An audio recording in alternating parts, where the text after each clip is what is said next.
कहानी ये है कि चैम्बर को कब्जाने को लेकर कई महीने से कुछ लोगों का प्रयास था, जिसमें राकेश त्यागी कैली, गौरव मित्तल और संजय त्यागी खिमावती की अहम भूमिका है। और संजय त्यागी को इन्होंने आगे करके गौरव मित्तल के चैम्बर पे सारी टोटल मीटिंग होती थी।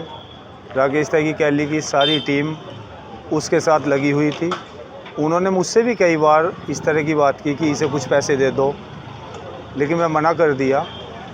इसी प्रकार जैसे अंदर कुछ चैम्बरों पे उन्होंने इस तरह की गतिविधि कर रही है, तो यहाँ भी उन्हें ये गलतफहमी थी। बार में भी शिकायत हुई, बार ने भी लेटर दिया कि वहाँ मत जाना, ये चैम्बर संजय गांधी और रश्मि त्यागी का है, आप वहाँ मत जाना। उसके बाद कुछ टाइम वो रुक गए। उन्होंने फिर पुलिस में कंप्लेंट की, पुलिस ने भी अपनी एफआईआर लगा दी कि ये चैम्बर उनका, ये विवादित लोग हैं और इस तरह की गतिविधि करते रहते हैं। उसके बाद भी कल सुबह 4:30 बजे जेसीबी लाए संजय त्यागी, और उसमें गौरव मित्तल भी है और कुछ लोग अज्ञात भी हैं जो सभी उसमें मिले हुए थे, पूरी टीम। उन्होंने चैम्बर को जेसीबी से गिराया और जैसे ही मुझे कुछ साथी अधिवक्ता उनके द्वारा पता चला तो मैं यहाँ आया, और जैसे ही मैंने आके देखा सारा ध्वस्त था चैम्बर। यहाँ जो चैम्बर में पैसे रखे थे वो भी गायब हैं, लैपटॉप गायब है, फ़ोन वगैरह और जो कंप्यूटर वगैरह थे सब कुछ यहाँ गायब मिले। फाइलों में आग लगा दी गई, जो ज़रूरी दस्तावेज थे वो सभी गायब हैं, वो सभी जला दिए। अब आपने पुलिस से शिकायत की है, तो पुलिस का क्या कुछ कहना है? पुलिस ने कंप्लेंट दर्ज कर ली है उसमें, और पुलिस ने आश्वासन दिया कि उन्हें जल्दी ही हम गिरफ्तार कर लेंगे, कानूनी कार्रवाई होगी।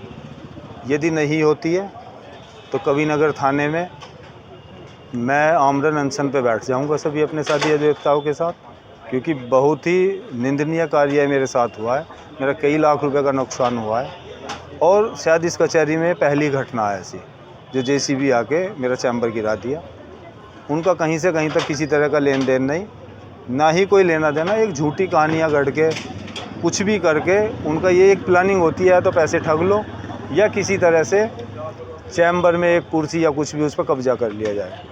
वो उनका प्रयास हमेशा ही विफल रहा, और उसके बावजूद की घटना है। तो एक ये है कि किसी तरह से इसे प्रेशराइज करके पूरा दबा दिया जाए। अब भी मुझ पे प्रेशर आ रहे हैं कि एफआईआर को वापस ले लो, ठीक नहीं होगा, मार दिए जाओगे, ऐसे होगा। कैली बहुत मजबूत आदमी है, लेकिन मैं उन तक भी ये संदेश देना चाहता हूँ कि मैं अन्याय के खिलाफ़ लड़ूंगा, और जहाँ तक हक की बात है, अपने हक के लिए चाहे मुझे जहाँ तक भी जाना पड़े, उसके लिए मैं बिल्कुल तैयार हूँ।